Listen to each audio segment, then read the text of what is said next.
नमस्कार दोस्तों। हमारे देश में मुद्दों की कमी नहीं है। एक ढूंढो हजार मिलते हैं।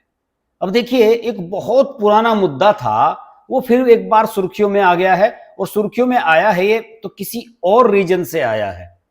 अब देखिए कि 2021 में पेगासस वाला मामला खूब शोर शराबा हुआ था।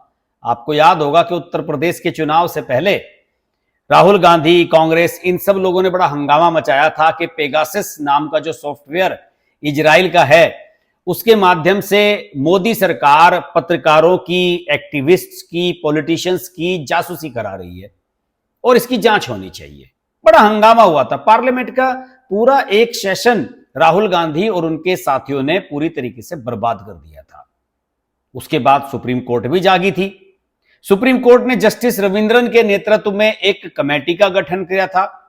उस कमेटी ने सारी जांच की थी, सरकार से उसका पक्ष लिया गया था, सारी डिटेल्स ली गई थी और उसके बाद सुप्रीम कोर्ट ने यह फैसला सुनाया था कि ये जो चर्चाएं हैं, अफवाहें हैं, ये सब गलत हैं और इस मामले में जो भी सरकार ने अपना वर्जन दिया है वो बंद लिफाफे में रखकर हमको दिया है और जो भी डिटेल्स उसमें आई हैं सामने, उनको सार्वजनिक नहीं किया जा सकता, क्योंकि नेशनल सिक्योरिटी का मामला है और नेशनल सिक्योरिटी के मामले को ऐसे पब्लिकली आप लोगों के सामने नहीं रख सकते हैं कि सरकार ने ऐसा किया है या नहीं। यह भी बताना पब्लिकली उचित नहीं होगा कि सरकार ने वो सॉफ्टवेयर खरीदा था या नहीं खरीदा था, तो क्यों खरीदा था। उन्होंने कहा कि सरकार का काम है, राष्ट्रीय सुरक्षा के मामले हैं, स्पाईवेयर खरीदना कोई गलत बात नहीं है। अब इस बात को लेकर बहुत सारे लोग परेशान। सबसे ज्यादा परेशान तो उस समय राहुल गांधी हुए थे। राहुल गांधी ने बड़ा हंगामा मचाया था, पार्लियामेंट में पेगासस पेगासस करते रहे थे, क्योंकि उनको उसी की टिप मिली हुई थी उस समय।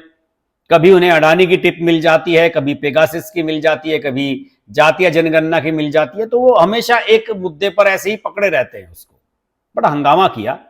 तो उस समय रविशंकर प्रसाद, जो पूर्व केंद्रीय मंत्री हैं, उन्होंने उस समय कहा था कि अगर राहुल गांधी को यह लग रहा है कि उनके मोबाइल में या उनकी किसी इलेक्ट्रॉनिक डिवाइस में सरकार ने पेगासस डाला है, सॉफ्टवेयर डाला है, तो वो अपनी डिवाइस सरकारी जांच एजेंसी के सामने प्रस्तुत करें, उनकी डिवाइस की जांच करवाई जाएगी कि क्या ऐसा हुआ है या नहीं। राहुल गांधी ने अपना मोबाइल देने से मना कर दिया, साफ मुकर गए। और आप जानते हैं कि जब जस्टिस रविंद्रन की जो रिपोर्ट सार्वजनिक हुई, मतलब उसमें फैसला सुनाया, बड़ा डिटेल्ड फैसला आया था उस समय सुप्रीम कोर्ट का, तो उस समय सब लोग हक्के बक्के रह गए। सुप्रीम कोर्ट ने साफ कह दिया कि साहब इसमें ये कोई गलत बात नहीं है और ये नहीं बताया जा सकता कि सरकार ने पेगासस लिया है या नहीं, और अगर लिया है तो किस लिए लिया है, ये चीज बताई नहीं जा सकती। सरकार ने अपना पक्ष दे दिया, हमने सुन लिया है। आपको ध्यान होगा, राहुल गांधी और उनके समर्थकों ने राफेल को लेकर भी ऐसे ही हंगामा किया था। उस समय भी सरकार ने बंद लिफाफे में अपनी रिपोर्ट दी थी और उससे सुप्रीम कोर्ट सेटिस्फाइड हो गई थी कि राष्ट्रीय सुरक्षा का मामला है, यह कोई बच्चों वाली बात नहीं है कि किसी के भी कहने पर उसको सार्वजनिक कर दिया जाए। इस मामले में भी यही हुआ था। अब मैं आपको बताऊं कि बहुत सारे एक्टिविस्ट, पॉलिटिशियंस, जर्नलिस्ट, उन सबको यह लग रहा था कि उनकी जासूसी की जा रही है और सरकार उनके खिलाफ पेगासस का इस्तेमाल कर रही है। सबके सब ने अपने अपने वकीलों के माध्यम से, कपिल सिब्बल वगैरह इस तरह के जो वकील हैं, उनके माध्यम से, एक सीनियर वकील है दिनेश द्विवेदी, इन सब के माध्यम से अलग अलग पक्षों ने अलग अलग याचिकाएं डाली थी। और 2021 के इस मामले में अब आज एक सुनवाई हुई, यानी कि 29 अप्रैल को इस पर एक सुनवाई हुई सुप्रीम कोर्ट में। सुप्रीम कोर्ट में 2 जजों की बेंच, जस्टिस सूर्यकांत और जस्टिस एनके सिंह, उन्होंने इसकी सुनवाई की। मामला 2021 से चल रहा है, पुराना मामला हो चुका है काफी। और इसमें आप सब लोग जानते हैं कि ये जो सॉफ्टवेयर है इजराइल ने एक्सक्लूसिवली बनाया है और बहुत शानदार सॉफ्टवेयर है। इससे बहुत सारी डिटेल्स निकाली जा सकती हैं। अभी इजराइल की जो एक बड़ी जांच एजेंसी है, आप जानते हैं कि वहां की सबसे बड़ी खुफिया एजेंसी मोसाद है, उसने राहुल गांधी के खिलाफ खूब डिटेल्स कलेक्ट किए हैं कि किस तरीके से वो जॉर्ज सोरेस वगैरह, अडानी के खिलाफ, जॉर्ज सोरेस वगैरह से मिलकर अडानी और मोदी के खिलाफ अपना एजेंडा चला रहे हैं। तो उसकी डिटेल्स भी उसने, अभी मैंने एक रिपोर्ट सार्वजनिक भी की थी और स्पुतनिक नाम की एक वेबसाइट ने उस रिपोर्ट को छापा भी है, उसमें वो सारी की सारी डिटेल्स थी। तो इस मामले में, पेगासस मामले में, जस्टिस सूर्यकांत ने आज याचिकाकर्ता के एक वकील थे दिनेश द्विवेदी, उन्होंने कहा कि साहब इस याचिका में का मतलब हमारा सिर्फ ये था कि हमें यह बताया जाए कि सरकार ने पेगासस खरीदा है या नहीं, और खरीदा है तो क्यों खरीदा है और किसके खिलाफ उसका इस्तेमाल किया गया है। इस पर जस्टिस सूर्यकांत ने टका सा जवाब दिया। उन्होंने कहा कि देखिए साहब, किसी भी देश का स्पाईवेयर लेना कोई गलत नहीं है, और आज देश में देख रहे हैं आप कैसा माहौल है। उन्होंने पहलगाम की घटना से शायद इसका संदर्भ लिया कि साहब देखिए, आप देख रहे हैं हमारे देश में आज कैसा हाल है, और हमारे देश में ये सब चीजें चलती रहती हैं। तो ऐसे में पेगासस या किसी भी अन्य अगर सॉफ्टवेयर का इस्तेमाल सरकार करती है तो कोई गलत बात नहीं करती है। और उन्होंने ये कहा कि सभी देश ऐसा करते हैं। जहां तक सामान्य नागरिक की निजता का सवाल है तो उसमें संविधान ने सभी को बराबर के अधिकार दिए गए हैं, और उसका हम निजता का ख्याल भी रख सकते हैं, लेकिन हम देश की सुरक्षा से समझौता नहीं कर सकते। सॉलिसिटर जनरल ऑफ इंडिया जो सरकार की तरफ से थे, तुषार मेहता, उन्होंने कहा कि साहब एक बात बताइए, आतंकवादी को निजता का अधिकार कब से होने लगा? आतंकवादी निजता का अधिकार की मांग नहीं कर सकता। तो इसके बाद सुप्रीम कोर्ट ने अगली तारीख लगा दी, इसमें 30 जुलाई की, और याचिका करने वालों ने जो है, उनके वकीलों ने यह भी कहा कि साहब इस तरह का एक मामला जो है, व्हाट्सएप का एक मामला हुआ था, यूएसए की एक कोर्ट में फैसला आया था। यो व्हाट्सएप ने कहा था कि पेगासस डाला गया और उसके माध्यम से व्हाट्सएप चैट किसी की एक्सेस की गई थी, उसका फैसला हम रखना चाहते हैं। तो सुप्रीम कोर्ट ने कहा ठीक है, 30 जुलाई की डेट देते हैं, आप उस दिन रख दीजिएगा। कपिल सिब्बल भी इसमें प्रस्तुत हो रहे थे, पत्रकार प्रंजय गुहा की ओर से। नंबर 1 के वामपंथी हैं गुहा साहब, और उनकी तरफ से कपिल सिब्बल ने कहा कि साहब व्हाट्सएप का जो मामला है उसमें व्हाट्सएप ने खुद कहा था कि साहब पेगासस ने जो है, हमारे पेगासस के जरिए से हमारे सॉफ्टवेयर को हैक किया गया है।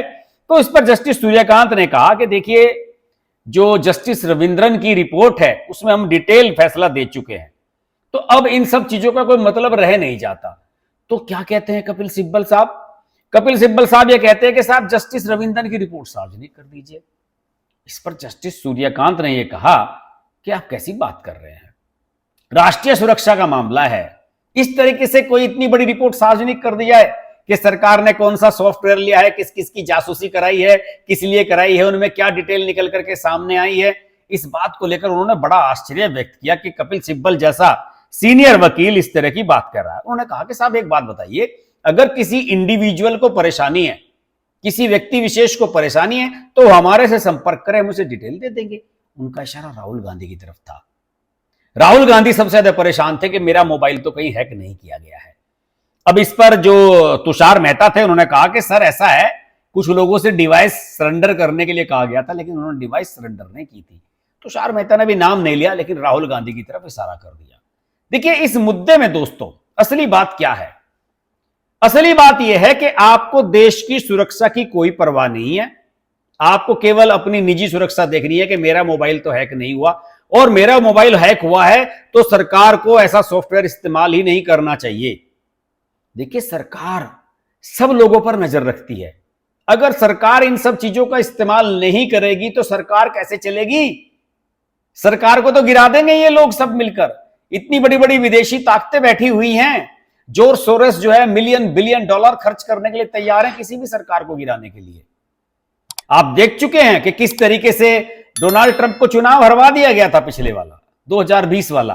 वो तो बड़ी मुश्किल से अब दोबारा जीत करके आए हैं वो डोनाल्ड ट्रंप। तो भाई ये काम आसान नहीं होते हैं। लेकिन मेरा मानना यह है कि राहुल गांधी के लिए यह खबर अच्छी नहीं है। वो नेशनल हेराल्ड वाले मामले में बुरी तरह से फंसे हुए हैं, उसमें कुछ भी हो सकता है, जेल भी जाना पड़ सकता है। मोसाद की जो रिपोर्ट आई है, उन्होंने उजागर कर दिया है कि राहुल गांधी जब भी विदेश में जाते हैं तो क्या एजेंडा लेकर के जाते हैं।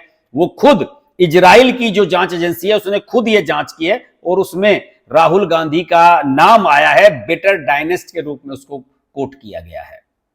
और अब ऊपर से ये पेगासस वाला मामला आ गया, इसमें भी सुप्रीम कोर्ट का कोई पॉजिटिव रिस्पॉन्स नजर नहीं आ रहा है।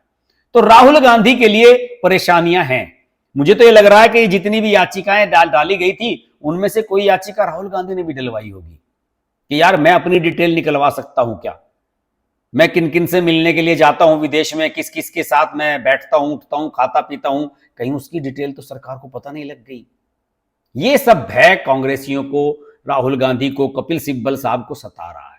हालांकि ये कपिल सिब्बल साहब, वैसे तो कहना तो चाहिए नहीं कि ये वही कपिल सिब्बल हैं जिनको राहुल गांधी ने राज्यसभा में नहीं जाने दिया था और फिर अखिलेश यादव की समर्थन से निर्दलीय सांसद के रूप में राज्यसभा में गए थे। वो भी राहुल गांधी के समर्थन में खड़े हो जाते हैं। उन्हें भी चिंता होने लगती है कि सरकार कांग्रेस को खत्म कर देना चाहती है। वो कांग्रेस जिसने उनको राज्यसभा में भेजने से साफ मना कर दिया, उनकी वहां 2 कौड़ी की हैसियत नहीं रह गई थी, उस कांग्रेस के प्रति सिंपैथी होती है। अजीब बात है। आज की वीडियो में इतना ही। वीडियो अच्छा लगे तो लाइक कीजिए, शेयर कीजिए। चैनल अभी तक सब्सक्राइब नहीं किया तो सब्सक्राइब कीजिए, नोटिफिकेशन का बेल आइकन प्रेस कीजिए और जुड़े रहिए हमारे साथ। नमस्कार।